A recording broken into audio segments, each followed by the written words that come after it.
Hi, do you love roses? I absolutely love them and oftentimes envision cottage gardens filled with roses, climbing roses, roses of all heights and colors, adding such beauty to these lovely, picturesque gardens.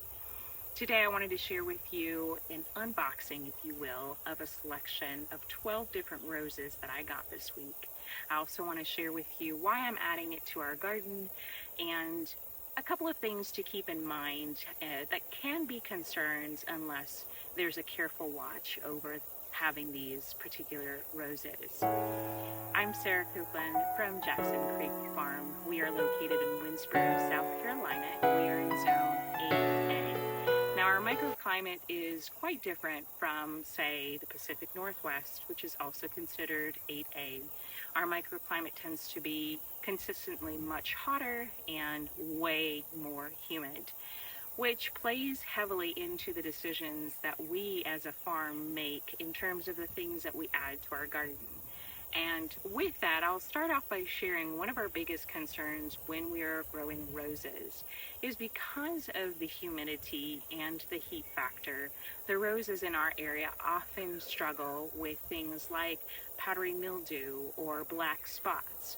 So it's really crucial when we are deciding to add roses that they are very resistant to these kinds of illnesses. Now, roses in general tend to have that tendency, but they struggle even more so in areas where humidity is really high, which is our humidity area. So this week, I got a package of about 12 different roses from a wholesaler, and I've been incredibly pleased with the selection that I got. And so I wanted to share with you what these are. Now, before I jump into that, I also want to share that part of the reason we are adding roses is because our desire is to pivot a bit more away from annuals and into doing perennials. Now, we will always continue to do annuals such as sunflowers and celosia because they are a staple. And we have a set of flowers that we grow for the spring and the summer and the fall that are annuals that are our go-to. They do really well in our area and our customers really love them, so we can't part from them. However, we really desire to add more perennials to our selection because once established, perennials become the backbone oftentimes of farms. They become the go-to in a lot of the arrangements because they don't need as much of the constant care and attention, and they seem to oftentimes come through for you when things are struggling a bit more in the annual side of things. So let me share with you the 12 varieties that we got and some of the ones that I'm particularly excited about and why I'm excited. So first off, I wanted to share with you a variety called New Zealand. This variety is more of a bushy root variety. It is a hybrid tea. And a lot of times the hybrid roses are really good to add because they have been hybridized to be more resistant to illnesses, like I mentioned, the powdery mildew and the black spots, which is a big issue in roses in our area. This one tends to bloom through from spring to fall, which is really exciting. My roses have tended to do better in the spring, and then again in the fall. The summer got a little too hot, and unfortunately the bug pressure, which tends to be Japanese beetles, was a struggle for some of them. It's really a joy to find out that some of these go from spring all the way to fall. Others of them are more of a summer variety. The next one is Heavenly Scent. It is also a bush variety. It tends to be anywhere from 4 to 6 feet between height and width. And this one is also a hybrid tea. It has a very nice, strong scent, and again is disease resistant. And it's just a really gorgeous color. Pretty much all of these are beautiful, but this one is really one that I'm particularly excited about because it's a great one for cutting. And then we also have an Iceberg variety that we got. Now, Iceberg is more of a climbing rose, and from what I understand, this one is a classic climbing rose. It is a white rose, so not only does that make it a classic looking one, but it is also classic because it's pretty resilient to diseases, and it just gives that really beautiful cottage feel. So this one I will not be using as a cut rose, but it will be a beautiful addition to our continually growing personal garden, where my goal is to hopefully continue to make that cottage feel and appearance. The next one is Crimson Sky. This one also is a climbing rose, but it doesn't get nearly as tall as the Iceberg one. And it's really a pretty one. It's classic color for a rose, which is that red color. The next one is called Quicksilver, and I'm actually quite excited about this one because it's a purple color, and I find it a little more challenging to find purple roses. Now, this one is also a climbing, and the size and height of it is about 7 feet tall to 4 feet wide, and it's just a really pretty color to add. And I also see it as being a wonderful addition to our cottage efforts that we're making here in our home. Then the next one I am particularly excited, just the name itself exudes something quite fun, and it's called Raspberry Cupcake. And this one is a hybrid tea. It has a really pretty mixture of reddish colors, and it's known to having a raspberry lemony smell to it, which is part of the reason that it has that cupcake name to it. And it is a bushing variety, so it's not a climbing, but it is a bushing, and I think it's going to be a really good option in our cut garden side of things to add to our wrapped bouquets. And then we have Princess Charlene de Monaco. Now, this variety I already grew this year and was thoroughly impressed by it. It continuously pumped out blooms and stems for me, and I only had 2 of these, and I luckily we have gotten at least 1 more, but I believe there are 2 more that ended up in this package, so I'm really thrilled about this because I was already attempting to see if I could get my hands on a few more of these. So I was really thankful to see that. I really like it because it's disease resistant, very disease resistant actually, and the scent was incredible. It was nothing you would find in the store in any of those kinds of roses. It just had a scent and a perfume that was something that just brought back memories of childhood. So I was really thrilled and excited. The next one we have here is called Bolero, and from what I did, from the research that I did, Bolero apparently is a top seller.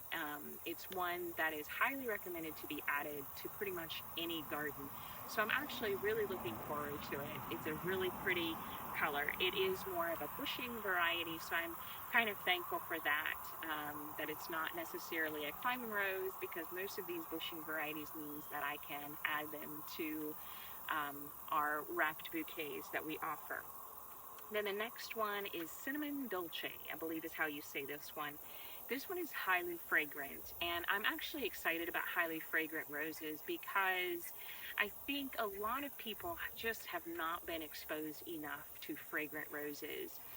We're too accustomed to roses from the store that just have no scent whatsoever, and so being able to add these scents to wrapped bouquets give people the experience that they're missing out elsewhere. And I'm also excited because this year I offered, back to the Charlene de Monaco one, I offered it in wrapped bouquets. And when I would hand it over to people, I would say, smell this particular rose. And they would every single time say, wow, that is a really nice smell. So I'm really excited to be adding this Cinnamon Dolce. Then the next one is Apricot Candy. And that just sounded a lot of fun, even before I saw a picture. But when I did some research about it, I thought, ooh, that is a pretty one. I really love the apricot color. I find it to be a really nice one that goes well with colors like pink or yellow or red. It just is nice, pretty smooth color to combine those. And so I'm excited about this one.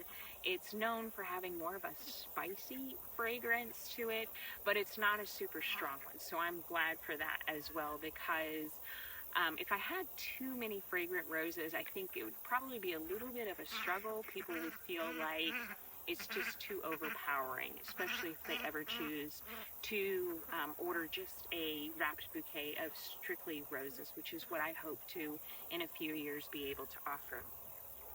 The next one is Enchanted Peace. This is another really good cutting one, and it transitions from this yellowish orange to pink color, and I was really pleased to find that I had at least one variety that was a multicolor. I just think multicolors are fun because they give you this experience of seeing one color at first and then eventually seeing another color, and so it's not just an experience of smell, but it's also an experience of color, and so I'm really excited. This is once again a bushing variety. And then the last one is Touch of Class, which sounds so elegant. And this one is a pink and orange leaning towards a cream color. And it's a vigorous bloomer, so I'm really looking forward to adding this because for the most part, most rose bushes, especially if they're in high season of blooming, will put about 2 to 3 stems a week on the bush, depending on how established it is.